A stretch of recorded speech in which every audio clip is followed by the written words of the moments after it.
Hi, everyone. This is the 50 States Highpointing podcast and YouTube channel. What started off as a project for a communications class has turned into something that I actually love doing. I have the privilege of providing the platform for people to talk about the extraordinary things they do in the outdoors. Highpointing is the challenge of reaching the highest elevation in each of the 50 states. Highpointers don't get paid for their hobby. No one is sponsored by an outdoor company, and people fit this challenge into their everyday lives that also include careers and family. I found through these interviews that people who attempt this challenge are incredible and genuinely enjoy talking about their experiences. If you consider yourself a highpointer and you want to share your story on this podcast or interview, please send me an email at 50stateshighpointingpodcast@gmail.com. It has been a pleasure speaking with every highpointer. I hope you enjoy.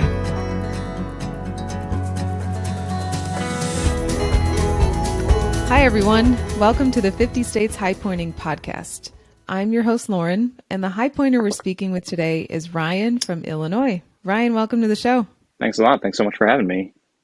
Yeah, it's good to have you. So can you tell our listeners a little bit about how you got started in the outdoors and how did you find out about highpointing?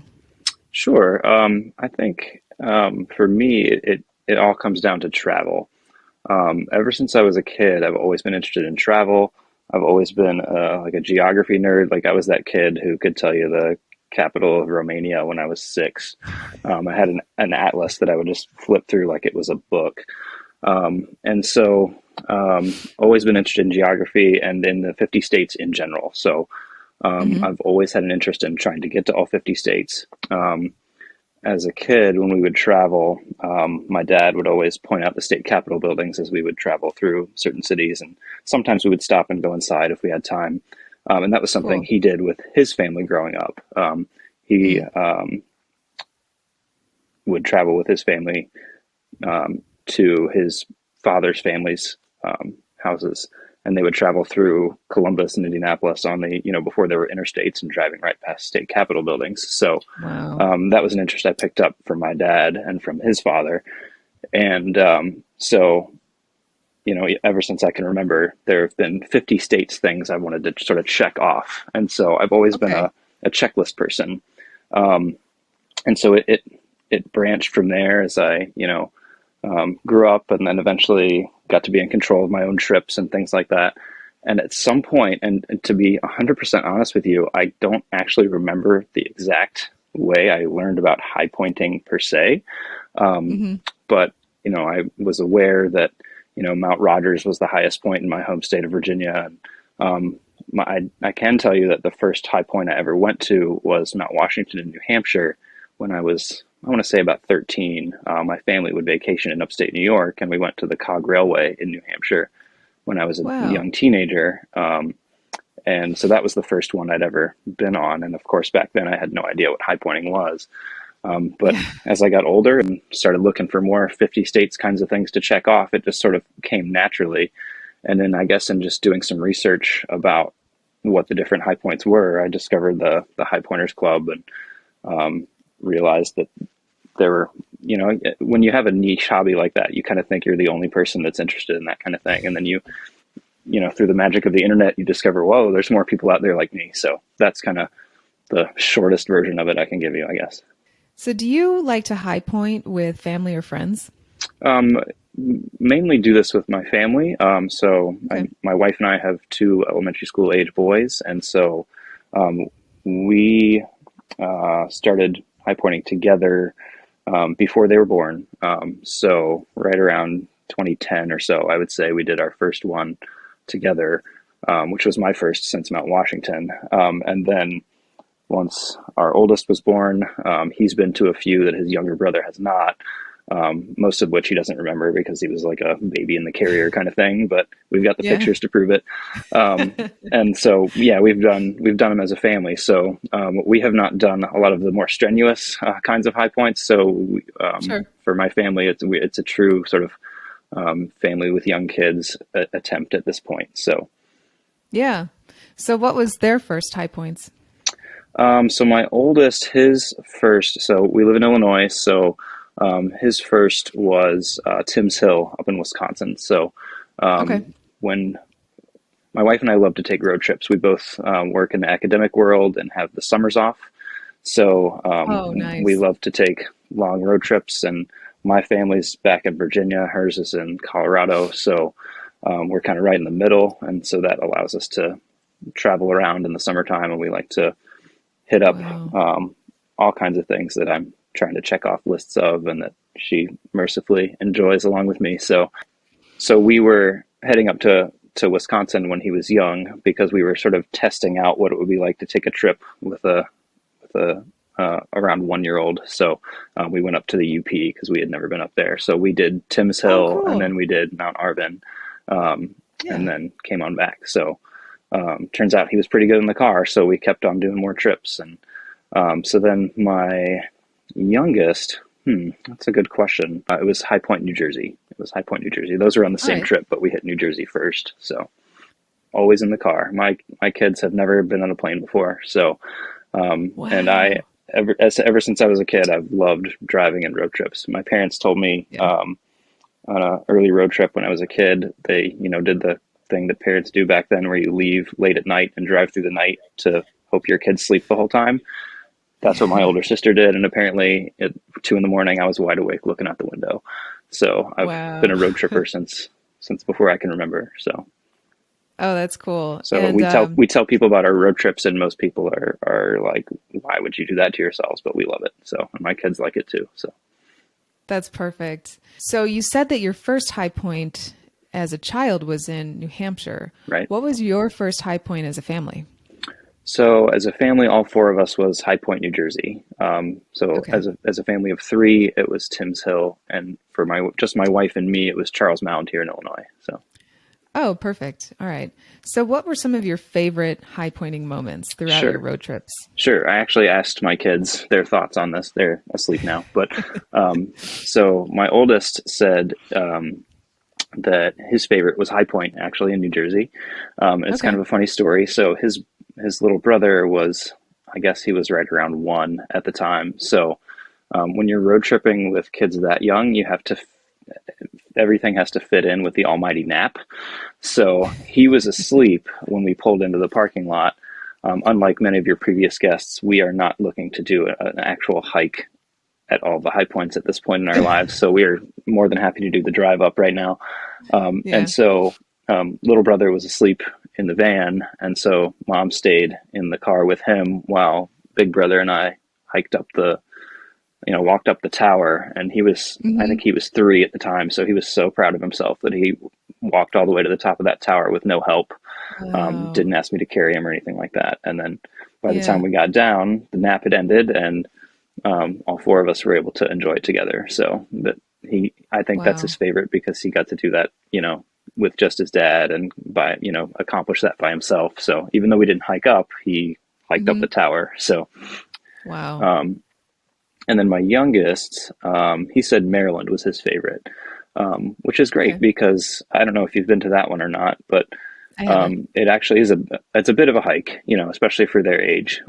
So you actually do have to walk up the hill for quite a ways to get up Hmm. there. I don't remember exactly how far it is, but one thing that's really neat when you do go, there's a sign that will direct you. The hike actually begins in West Virginia, and then as you hike up the ridge, you cross the line into Maryland. Um, Oh. but there's a path that deviates off the main trail that takes you to a very rocky kind of outcropping area where you kind of have to scramble up some rocks. And there's an old marker put there by some surveyors of sorts. It's this pyramidal concrete marker that has the state line marked on it. And he really Hmm. enjoyed climbing around on those rocks. So I think that was why it was one of his favorites. But it was Wow. nice to know that they didn't complain about the actual hike part. So we're trying to train them up to enjoy the outdoors and some physical Hmm. exercise and things like that. So Oh, that's perfect. So do you have any stories about high points that didn't go according to plan? for me, this is one before we had kids, and I was not by myself, but my wife wasn't with me, but I was with a friend, and we were going to a wedding of a friend of ours from college in the Asheville, North Carolina area. And so Mm. the two of us were just kind of hanging out in the days before, and we were driving on the Blue Ridge Parkway and went to Mount Mitchell. So as high pointing fails go, this one is pretty tame. But at that time they were redoing the observation tower, so the summit was actually closed. So we could pull up to the parking lot and still get the beautiful views, but we could not hike to the actual summit. So I've been close to that one, but not to the actual summit. That's so disappointing, I because know. it's kind of a little bit off the beaten path to get to Mount Mitchell, the trailhead. So just to get there and realize that you can't go to the summit, it's a little disappointing. Right, right. Otherwise, as a family, I don't think we've had any major problems or disappointments. And I think part of that is the types of high points we've been to. Yeah. Some of the ones on the plains that we've hit, I imagine you could get into some mud issues in the summertime if it rains or something like that, or, cattle or bison in your way or something. And we haven't had any of those problems, like with Sunflower, or Panorama Point in Nebraska. So, yeah, we've been pretty fortunate. So, Yeah. So what are your next high points that you want to do as a family? that's a good question. We were kind of talking about it, and we have family in New England as well. So I think we are going to head there again this summer. And so I think we might take the kids on the Cog Railway, and go up Mount Washington that way. And I think that will be really a fun treat for them. I don't know if you know much about that, but it's one of it might be the steepest railway in the world. If not, it's like number 2. And I remember as a kid, just how really neat that is. It's an actual steam engine, this old train that pulls you up the mountain, and you can also drive or hike up. But I think that the train is so unique. It's not cheap. That's the only problem. But I suppose you're paying to maintain this, if nothing else, to fend off the weather, to maintain the track in a climate like Mount Washington. But so I think that one we talked about doing Mount Mansfield in Vermont. I'm not sure we're quite ready for that one yet, but I guess it depends.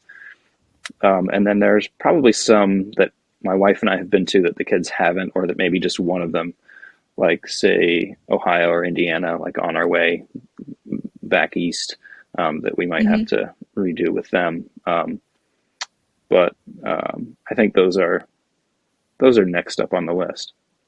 Oh, I can give you one other fail from actually that I forgot about. We were gonna do, and this happens on road trips a lot, and my wife and I have learned over the years that whenever we decide not to do something, we never regret it. In that, usually when we're cutting something on a road trip, it was a good decision. We wish we had time, but it's the kind of thing where if you didn't cut it, it would have made the day more miserable. So we were driving back from Colorado last summer, and we had dipped down into New Mexico, and we're coming across through Oklahoma and then Arkansas, and we were going to do Mount Magazine in Arkansas. But the day was going longer than we had expected, and then when we got to Fort Smith, Arkansas, which is just over the line from Oklahoma, the heavens opened up, and it was just a total downpour. And so between the weather and the later in the day and kids getting restless, we were like, you know what? That was like an hour or more detour off of I-40. We're just going to go on to Little Rock and try it another year. So those are the kind of things you have to be willing to accept on a road trip, as opposed to if I were by myself, or if it were just my wife and me, we might push on and do that kind of thing. But with kids, especially elementary age, you kind of learn when to push it and when not to. So. Yeah, and those storms down there are just so serious. I've been on I-40 a couple times. When I was stationed in the Army, I was in North Carolina, and then I live in Arizona now, so I've driven back and forth. And I have seen a tornado in Oklahoma. I've been in the worst rainfall of my life on I-40 through Arkansas. And they're just so serious there. It's like when it rains, it really does pour in the South. It's you wouldn't want to be at a state high point during one of those storms. Definitely not. Yep. So do you see high pointing with your kids as a long-term endeavor as they get older? Do you want to do all 50 with them? Have you thought about that? That's a great question. In terms of doing all 50, of course, as the checklist person, I would love to do all 50. At my age and where we are right now, I'm at 18, my wife's 17, and my boys are 11 and 8 in terms of high points. So we've got a long way to go, and a lot of rigor left. So I don't know that 50 will ever happen. I think I did a count one time of the ones that I think I could get reasonably, and I think I was somewhere in the 35 to 40 range. Honestly, I'll be Mm-hmm. happy with as many as I can get.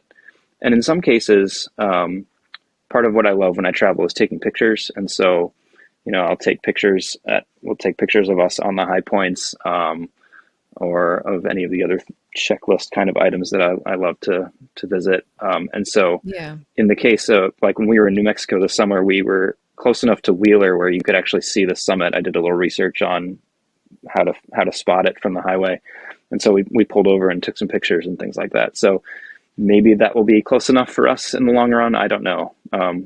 So Mm-hmm. I love to hike, and we just haven't had a lot of time on our trips necessarily to do true Yeah. hikes. Mm-hmm. So it's something that time will tell. I would love to be able to do that. And, living in Illinois, it's not the most hiking friendly state in terms of scenic beauty, to be honest. There are some cool spots in Illinois if you know where to look. Mm-hmm. Um, but, it's not something that we are going to get out and do close to home a lot. Mm-hmm. So during the pandemic, we went to a lot of local forest preserves and things like that, but it's just kind of like a stroll in the woods kind of a thing. Yeah, So I know. no true hikes, and if you want to use the term literally. Yeah. But it does give you something to look forward to as you plan high points. And I find the Absolutely. process of planning them kind of fun Oh yeah. because I mean there's a high pointing community, as you know, that you can Mhm. reach out to for trip reports or advice. And then, I enjoy the research aspect of it. So looking up weather trends on certain peaks, where to stay, what else is there to do in the area. It's Mhm. kind of fun. And that's how, I mean, some of my greatest memories on high points were in places that I didn't really expect, like Wheeler Peak, or even Flagstaff here in Arizona. Mhm. It just turned out to be really cool because I put in the research for it, but Right. it's not, like one of those, I guess, peaks that everyone tries to bag, like Whitney or Denali or Rainier. You Right. can have these super unique moments Mhm. on peaks that maybe aren't, as significant, don't have any glaciers or there's no rock climbing involved, but I think it's everyone can be special. Mhm. Definitely. So I think my favorite high point of the 18 I've done was actually White Butte in North Dakota. Um, Okay. it is, I don't know if you've done that one or not, but Mm-mm. it is in the southwest corner of the state, and there is nothing anywhere near there. We stayed in a little mom and pop motel in this little town called Bowman, on one of Okay. our trips, and then um, we you get there and you just kind of park along this dirt road, and then there's a fence you go through, and then it's a long flat walk to get to the base of the butte, and then it's a pretty steep uphill. It's intense for the last bit, so it's a flat walk and then it's up. And when you get up there, it's super windy, and it's you're out on the plains, so it's clear blue sky on a hot summer day, Hmm. not a cloud in the sky, and you're just the only people you can see in any direction, and it's other than the wind, it's just so quiet and still, and you feel all alone in a really cool way that you don't get to Yeah. experience in daily life. So um, it's a better view from up there than you would think in a state like North Dakota, which is a state Hmm. that has some unexpectedly really pretty spots. And so I think that was probably my favorite so far. That's interesting. Did you see Yeah. any wildlife out there? Um, at White Butte, I don't think so, fortunately, because the wildlife that you hear a lot about is the rattlesnakes out there. So, Yeah. which I know we were not looking forward to seeing any of them, certainly up close. But Hmm. yeah, so no, fortunately, in that case. Um, we have seen some wildlife at various spots. I know at Panorama Point, when we took our kids there, my wife and I had been there by ourselves, but when we went back with our kids, there was a bison herd in the distance that you could see from the Wow. top, if you want to use that word. But Yeah. Oh, so that's that so was cool. cool. That's like such an American experience whenever you see a bison herd in the Absolutely. wild. Yep. That's cool. So, do you have any more memorable moments from high pointing with your family? Sure. So, some of these are true hiking experiences, like a White Butte or even Maryland, like we talked about. Some, Hmm. like one we went to was Delaware. And so I don't know if you've been to Ebright Oh, Azimuth, but it's a bench on the side of a road in a neighborhood with a field behind it. And so we were kind yeah. of like, well, what do we do with this other than tell our kids this random spot has some significance? So one of the things that I love to do when I travel, and we try to do this as much as we can, is food. I like to find the food that you can only get in that area or is Hmm. local to that area. So just to give a famous example, you might want to get a cheesesteak in Philadelphia, or a deep dish pizza in Chicago, those kinds of things. But I Yeah. try to even find more unknown things than that. So when we were in Delaware, after doing some research, there's a sandwich place there that has this sandwich called the Bobby, which is like Thanksgiving on a sub roll, basically. So it's roast turkey and stuffing and Cool. cranberry sauce. So we got takeout from, and this was during the pandemic. So we got takeout Hmm. from this sandwich shop and brought a blanket and had a picnic at Ebright Azimuth. There's some bushes right behind the state Oh, sign there, and we just went around to the back of the bushes in the shade and spread our blanket out and had a family picnic on the summit of Ebright Azimuth. So, that's so cool. you try to make it memorable, even if there's nothing particularly memorable about the place itself. And Hmm. so that's the famous Wilmington, Delaware Wow. sandwich, I guess. And there we had it higher than anybody in Delaware that day. So, There you go. That is so unique. And it's funny because that high point a lot of people kind of just laugh about, but it's not even mhm. a big laugh. It's kind of like the air through the nostrils and like a shoulder shrug. But if you Right. can make it unique like that for Yep. your whole family, that's hmm so cool. Yeah, you tell somebody you went to the highest point in Delaware, and they're like, "Why in the world would you do that?" And then Yeah. it may sound silly, but you're making good memories with your family. So as long as you're doing that, it doesn't Yeah, really matter where you're going or what you're doing. So it's about what you do I with the agree. time that you have with the people you care about. So I agree. I always, when people talk about the Delaware High Point, like, yeah, it's not much. I think about that scene in Wayne's World when they're hi, going through the I'm in states and Delaware. Delaware. And he's like, what do I say about Delaware? That's It's a great kind of gif. the gist. Yeah, that's the gist I get because I've never been to Delaware, but Yeah, when people talk about it, that's what I think of. pretty much, pretty much. Well, now you can get a roast turkey sandwich with some Thanksgiving toppings on Yeah, the it. Bobby. Yep. That's awesome. Did you have any other stories? Another one my kids enjoyed was Kansas because there was a little free library, and they had there's like a picnic shelter kind of where you can have a picnic, which we didn't have food with us that day, but they enjoyed looking through the Uh-huh. books at the little free library, and if you mention Mount Sunflower to them, they'll be like, "Is that the library?" So you never know Oh, what cool. kids are going to remember. So it's really nice of Yeah. the folks who maintain that one to put that out there. Um, Wow. Another really kind of random one that was before our kids were born was Woodall Mountain in Mississippi. My wife and I went to that one and drove to the top, and we were up there for a little while. And then all of a sudden, another car drove up, and this man got out, and he was very friendly and started chatting with us. And he introduced himself and said, "My name's Bob," and okay, nice to meet you, Bob. And turns out he owns the land. So we met the landowner that day, and we took a picture with him, and he took our picture on the summit and everything. So you just never Oh, know. that's And unique. um, you know, no matter what, we've always met friendly people along the way, and Hmm. everybody's up there for if everybody's not necessarily a high pointer, you're all there for a similar reason, and Hmm. just to see this great country and enjoy what nature has to offer, and maybe check something off the list in the process. So Yep. People always say that when I ask them if they run into other high pointers. And they often have stories like that, like Bob, but it might not be the landowner. It's just sure. some person. And it's kind of like what Mike said in when he was talking about the Prairie Path in Wheaton, that hmm you have that unique shared experience with someone else Yep. that if you ran into them at the grocery store or something, it wouldn't come close to seeing them on a trail in the wilderness or on a high point or something. I think I mentioned at one point the first high point my wife and I did together was Charles Mound in Illinois, which is famously Hmm. difficult to get to considering its elevation just because of the owners only opening it on certain weekends. So at one point we took our kids back there to go, all four of us. And so, it's about a little more than a mile, I think.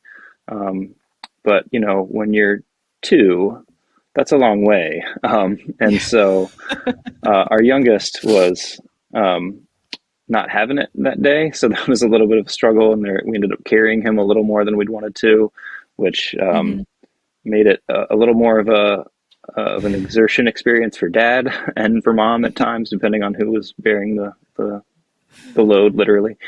But I think that was a fun one too, because it's on a farm, and the kids enjoyed seeing the barns, and I think we maybe saw some cows in the field and things like that day. And so very appreciative of the owners for allowing access to Highpointers on those summer weekends. So when you and your wife tell your friends or colleagues that you go highpointing and you take all these road trips, you bring your kids, sometimes you even carry them up to these state high points, what are the reactions that you get? I think for us, highpointing is a small piece of the bigger picture of our road trips. So there's a lot of other things we do along the way, like try to go to baseball games or, national park sites, things like that. And so I don't know that it's a huge emphasis on highpointing itself in those conversations, but I remember once when we left my in-laws' house in Colorado and said, yeah, we're going to go to the highest point in Nebraska on the way home. And she was like, okay, why would you do that? Why would you even drive through Nebraska? So, and I think my response to those kinds of reactions is it takes you to a part of the country, or even takes you off the interstate to a place that you would never go to if it weren't the highest point in the state. And it allows you to, like I said, get off the beaten path and maybe meet people in a small town restaurant when you stop for lunch, or have that conversation with somebody that you meet along the way, and just give your eyes a chance to see things you wouldn't see otherwise. It's always a valuable experience. I've never finished a high point and thought that was a waste of time. Never thought that. Well said. I've finished some high points and peeked my brains out and thought I should have prepared better, but I never regretted a single high point. Yeah, we haven't. If we'd been doing that on any of these, that would have been a big problem. I don't think Hawkeye Point is causing that kind of reaction. So, yeah. So, do your kids, are they at an age where they tell their friends about their road trips and their hiking? Yeah, they, when they are in school too, they might have to write about what they did over the summer, or sometimes we might do this on a weekend trip or something like that. And so, I always wonder what his teacher and classmates, what their teachers and classmates think when they say, oh yeah, I went to this obscure high point, or, whatever it was. They get excited about, oh, we went to the Indiana State Capitol building this weekend, and everybody's probably like, oh, okay. Not what most elementary school age kids get excited about, but they're excited to go on these trips with us. And we try to find things that they'll enjoy too. Like in years past, there was quite a string of children's museums we found at various cities around the country, and those kinds of things. Or, we would try to get out of the car and just find a playground in a random small town or something to let them burn off some energy. And so we had to get to the point where we realized, we're not going to be able to go as far in a day as we used to at this age. And so, the things have evolved over the years, and they're getting a little older. And so we're getting a little farther and being able to do more strenuous things and things like that. So it's a constantly changing game with kids. So sure. Well, they'll certainly never forget these memories that you all are making at this age. It's true. And I know I have similar memories of our family doing trips growing up too. So, and my wife, her family did not do anything like this in terms of road trips growing up. So when we first met, she's like, I don't like road trips. When she was growing up, her family would drive from Colorado to Wisconsin, which is not an exciting drive. And so they never experienced the fun way to do a road trip. So when I started taking her along on trips, she was like, oh, this is actually kind of fun. So she's a full convert now. So Oh, that's good. I remember my first road trip with our whole family. So I have two brothers, and then it was my parents. And this was 20 years ago or something. Mhm. And, growing up in Illinois, we only drove to Wisconsin or Michigan over the summer to, vacation at a cabin on a lake.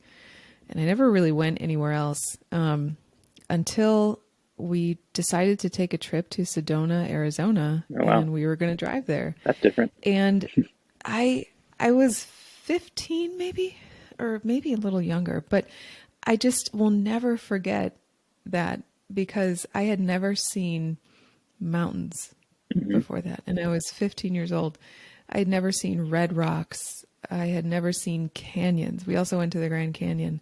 Awesome. I had never seen a national park, and it made a lasting impression on me. I mean, I live here now, and I went to Sedona with my husband in October, and we did the same drive through Sedona that, I did with my parents a long time ago. And it was just, it brought back so many memories. And then I said, well, let's drive to the Grand Canyon tomorrow. And he's like, that's like 4 hours away. I'm like, no, trust me, you're going to love it. And I got the same excitement. That's awesome. That I had when I was a teenager. Right. Yeah. I think for people that have the travel bug, it's one of those things that you'll get excited about no matter what. So. There's so much to see. We live in such a diverse country. You can, I'm in the desert right now. If I drive up to Flagstaff, I can be freezing in, surrounded by pine trees. And then if I drive 3 hours west, I can be at the ocean. It's just incredible. Absolutely. I think that was one thing that was neat growing up on the East Coast was, on average, the states are a lot smaller, so you can really check off. It really feels like you're going to a lot of different places as you drive up the East Coast and go to all these different states that are smaller along the way, whereas you could take that same distance drive in the West and go to maybe 2 or 3 states. So I think growing up, it was... That's true. I felt like I was making a lot of progress in where I had been, even though I hadn't really seen a lot of the country until I got to college and beyond. So, yeah. And then also... in grade school, people always come back from vacations and they talk about what their family did. And I always remember thinking like, oh, they're going to all these different states. I've only been to like 2. And I was always kind of like, oh, I wish I could do that, when kids would talk about the different states that they've been to. And they'd always say like, oh, I've been to 20 states so far. Right. And at that age, that's just like, you want to get that number up, right. to tell your friends. Yeah. My kids are over half of the states. I don't remember the exact number, but they have, my mom bought these for them. Actually, it's those like scratch off maps they have on their wall in their room. And you take a coin and scratch off the states that you've been to. So they have fun doing that when we get home from trips and things like that. So. Oh, that's perfect. So if you could choose to do a state high point again with your family, whether you liked it so much you want to do it again, or you just want another chance at it, which one would it be? That's a good question. Well, one that comes to mind immediately would be Mount Washington, just because I'm the only one who's done it and I was a kid. Yeah. But obviously that wasn't with the entire family. I think maybe one that jumps out immediately, because most of them were pretty successful and no issues or anything. One might be Highpointing in New Jersey, because I think my little guy might like to climb the tower. We did Greylock in Massachusetts this past summer, and they both walked all the way up to the top of that tower and really enjoyed that. So I think maybe for the younger ones' sake, we might want to redo New Jersey at some point. But yeah, no major redo needs for us at this point. So which is good. Not yet. So, yeah, I said at this point. Yeah. I'm fully expecting to have some more fails as we look to tackle bigger and bigger climbs. Yeah, and you can always update the listeners when you have more failed attempts. Absolutely. So, do you and your wife, or you and your wife and your kids, have any favorite books or documentaries or other podcasts that are about the outdoors, or maybe even about highpointing? I can mention a highpointing podcast is the Rooftops of America with Skymar Thaler. I know he's a member of the Facebook group, and he's done videos on each of the high points. I love history too. So he gets into a lot of the history of the area, And so Yeah. that sort of melds a couple of my interests. So I really enjoy those. Um, Book wise, I haven't read a ton of outdoors books, but one I will recommend to anybody out there is the High Point Adventures Yeah. classic by the Wingers. And this is one of the ways that we keep track of our high points is there's a little space at the end of each state for you to write down when you summited it and things like that. So we keep our records Cool. in that book. So What are some of the benefits that you can see that highpointing has given your family? sure, I think it's first and foremost it's a chance for us to make memories together. It's even if as a family we never get anywhere near 50. I don't know. We'll see how things go over time, but even if we don't, it's making memories along the way and working toward a goal together, even if that goal ends at 27 or whatever that number happens to be. It's, Yeah. maybe my kids will go on and do Denali for me someday. I don't know.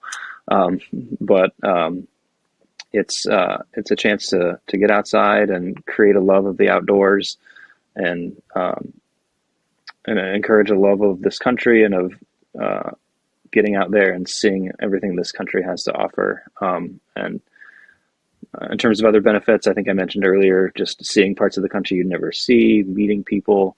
And then I think too, and this is part of what we do on our trips too, is just finding other things in the area that are interesting to see or, we like looking for national parks or national historic sites, things of that nature, that we can just learn more about it. Life's a journey, and I'm one of those people that wants to learn just about anything and everything I can about most things. And so the more I can learn, the better it is for me and for the family. So, and I know my kids have learned a lot from our trips, and hopefully they'll take that love of learning and run with it in their lives too when they are older. But,